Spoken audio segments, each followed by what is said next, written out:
जल्दी हो तो एक बार जाना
निभाई कथा बोली वीर माता की।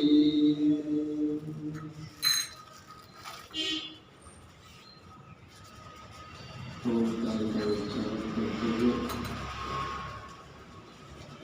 आइए मिलकर के सभी वेद मंत्र के श्रवण से अपने अंतःकरण को पवित्र करें, श्रुति परंपरा को जागृत करें।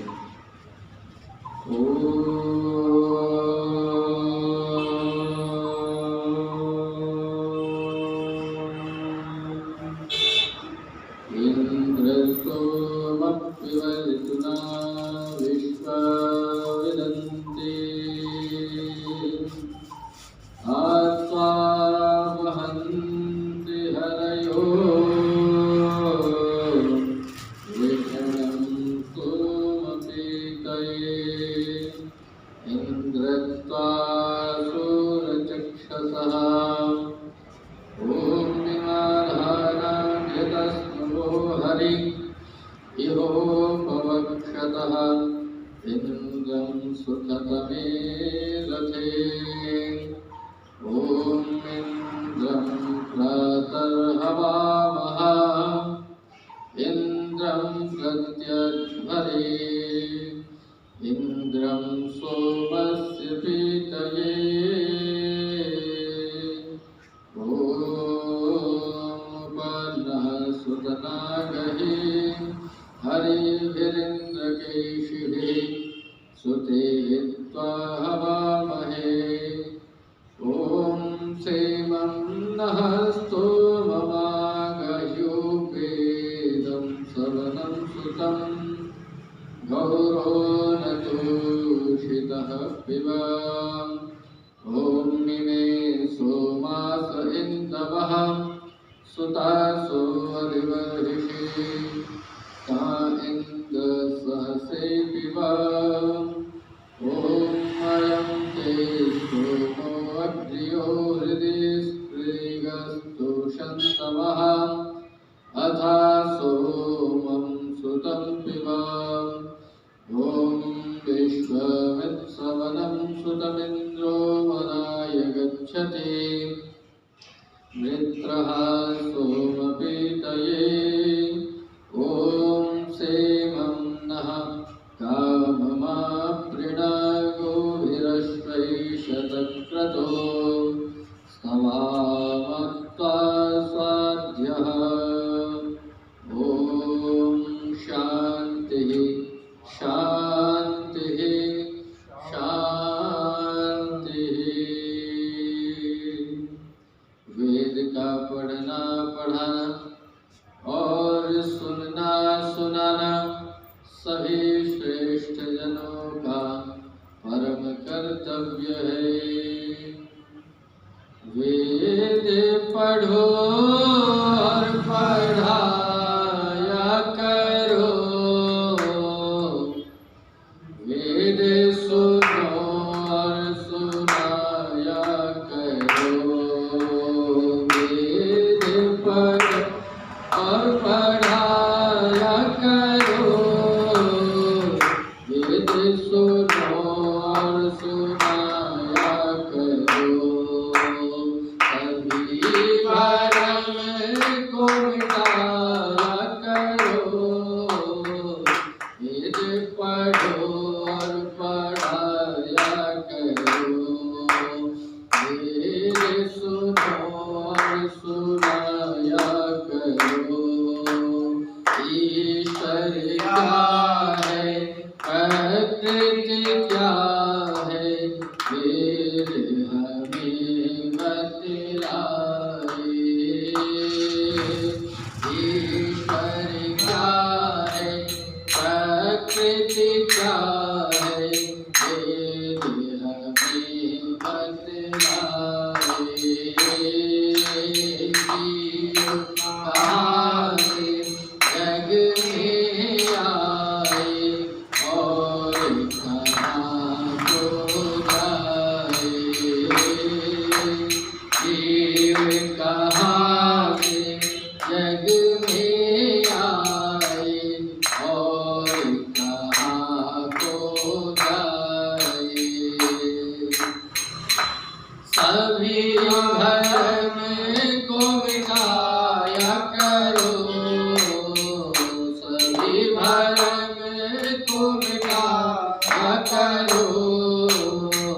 वेद पढ़ो और पढ़ाया करो, वेद सुनो और सुनाया करो। वेद पढ़ो और पढ़ाया करो, वेद सुनो और सुनाया करो। बोलिए वेद माता की जय। वेद शब्द सुनते ही समाज के अंदर कई सारे भ्रम दिखाई देते हैं। जो चीज हमें पता नहीं होती है उसके बारे में अगर कोई हमसे पूछता है तो हम सीधी सीधी बात कहें कि हमें नहीं पता, हम आपको बाद में जानने के बाद बता देंगे।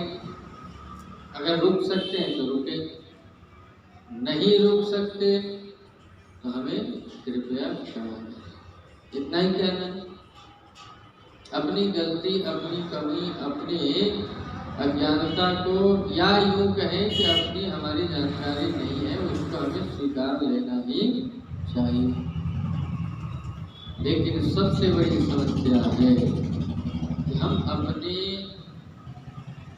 कमी को स्वीकारते नहीं हैं। अगर हम किसी चीज के बारे में, किसी पदार्थ के बारे में नहीं जानते हैं, हम किसी पदार्थ के बारे में नहीं जानते हैं तो हम यदि उस बारे में नहीं जानते ऐसा कह दें कि हमें नहीं पता तो हमारे ऊपर कोई तलवार गिराने वाला नहीं है। हमें जबरदस्ती कोई ये कहने वाला नहीं है कि ये आपको आना ही चाहिए। हाँ, हमें नहीं आता, हम बाद में इसे पढ़ करके इसे समझ करके बता सकते हैं, है ना माना? तो लेकिन लोगों ने क्या किया, वेद हमने प्रारंभ किया, ईश्वर ने सृष्टि के आदि में दिया, ऋषि परंपरा से सुनते सुनते आगे बढ़े, एक दूसरे को सुनाते पढ़ते पढ़ाते आगे चले। लेकिन एक समय आया कि पढ़ाने वाले जो थे उनके मन में स्वार्थ की भावना आ गई और उन्होंने अपने कुछ गिने चुने शिष्यों को ही पढ़ाना प्रारंभ किया। जो ज्ञान सबके लिए था उन्होंने सबको न दे करके कुछ जो उनके परम शिष्यों में आते थे उन तक ही उस ज्ञान को देना उन्होंने प्रारंभ किया। और ध्यान रहे कि जिस परंपरा से, जिस प्रक्रिया से स्वार्थ की भावना जुट जाए वह प्रक्रिया, वह परंपरा एक समय आए कि उसे रुकना ही पड़ता है। और यूं कहे कि अगर जागृत न रहे, सावधान न रहे तो वह परंपरा समाप्त ही हो जाती है। जो श्रुति परंपरा थी, श्रवण की परंपरा थी, सुनने सुनाने की परंपरा थी, जो वेद के मंत्रों के श्रवण की परंपरा रही, वह उसके साथ बाद के लोगों ने स्वार्थ को जोड़ दिया, जिस कारण से यह परंपरा धीरे धीरे धीरे धीरे अपने अंतिम चरण तक पहुंचने लगी। और ऐसे में जिसने जिस स्थिति में वेद को समझा, जैसा समझा वैसा उसका गुणगान करना प्रारंभ कर दिया। ठीक वही स्थिति कि कुछ अंधों को एक कमरे में छोड़ दिया गया, एक चिड़ियाघर में ले जाके छोड़ दिया गया कि हाथी है, हाथी को बताओ कि हाथी है कैसे। तो सब गए, 4-5 किसी ने उसके पैर पकड़े, कहा हाथी जी खम्बे के जैसा होता है, गोल गोल। हाथी तो पूंछ पकड़ा, उसने कहा झाड़ू की तरह होता है जिससे हम साफ करते हैं, घर में अपने अनुभव किया है वैसा होता है। किसी ने कान पकड़ा तो कहा कि हाथी जो सूर की तरह बड़े बड़े होते हैं। किसी ने उसके पेट पर हाथ फिराया तो कहा हाथी तो बिल्कुल ऐसे दीवार की तरह होता है। किसी ने दांत पकड़े तो कहा नुकीला होता है। किसी ने सूंड पकड़े तो कहा कुछ टेढ़ा होता है, उससे हवा निकलती रहती। किसी ने कुछ अपने अपने हिसाब से जिसने जैसा अनुभव किया वैसा बताना शुरू किया। लेकिन हाथी वास्तव में है क्या? हाथी तो इन सब का मिला हुआ रूप है। वही स्थिति आई कि वेद के नाम सुनते ही लोगों ने यह कहना प्रारंभ कर दिया कि वेद तो कठिन है, इसको हम सामान्य व्यक्ति पढ़ नहीं सकते। इसके साथ नियम व्यवस्थाएं बनानी शुरू कर दी कि इसको बालक पढ़ नहीं सकता, इसको औरतें जो है पढ़ नहीं सकती, महिलाएं पढ़ नहीं सकती, स्त्री पढ़ नहीं सकती, इसको शूद्र जाति के लोग पढ़ नहीं सकते, इसको हर कोई पढ़ नहीं सकता, केवल ब्राह्मण पढ़ सकते हैं, केवल वही पढ़ सकते हैं जो इसको जानते हो, और मैं ही केवल पढ़ सकता हूँ। ऐसे ऐसे स्वार्थ की बातें इस वेद से जोड़ दी गई। और परिणाम ये हुआ कि जो आने वाली पीढ़ी आती गई, उन्होंने इन बातों को जब तर्क से संभालने की कोशिश की, तर्क की कसौटी पर उतारने की कोशिश की, ये सारी बातें मिथ्या लगने लगी। कि जब वेद कहता है, स्वयं वेद माता हमें आदेश करती है, कहती है यथेवां वाचम कल्याणी, मैंने यह वाणी सबके लिए, सब जन जन के प्राणी मात्र के कल्याण के लिए कहा है। ईश्वर ने सृष्टि के आदि में सबके कल्याण के लिए ज्ञान यह दिया, तो बीच में यह व्यवधान कैसा? यदि व्यवधान है तो यह वेद नहीं है, यह वेद की वाणी नहीं है, ईश्वरीय वाणी नहीं है, क्योंकि ईश्वर पक्षपात करता नहीं है। यदि पक्षपात है वेदों में तो यह वेद ईश्वरीय वाणी नहीं। और लोग वेदों से दूर होने लगे। किसी ने कहा वेदों को शंकासुर ले गया, किसी ने कहा वेद कठिन है, हमें नहीं पढ़ना है, किसी ने कहा महिलाएं पढ़ ले तो उनके कान में गर्म कांच पिघला के डाल दो, यदि वेद मंत्र बोल लिया तो शूद्र के जीभ काट दो। कई सारी विडंबनाएं हमारे साथ इस वेद के साथ जुड़ते चले। लेकिन जब मूल ग्रंथ पर हम जब उतरे, मूल सिद्धांतों पर जब उतरे, और एक ऋषि हुए महर्षि देव दयानंद, जिन्होंने वर्तमान के समय की स्थिति को देखते हुए जर्मन से इन वेदों को मूल प्रति को मंगाया, और मूल प्रति जर्मन से मंगा करके उसका भाष्य किया, उसके अर्थ किए, और लोगों को समझाया कि वेद तो सबके लिए है। महाराज, वेद किसी एक के लिए नहीं है, वेद किसी छोटे के लिए नहीं है, बड़े के लिए नहीं है, ब्राह्मण के लिए नहीं है, क्षत्रिय के लिए नहीं है, वेद तो सबके लिए। और जब ऐसी बात आई तो उन्होंने घोषणा की, वेद का पढ़ना पढ़ाना और सुनना सुनाना सब श्रेष्ठ जनों का परम कर्तव्य है।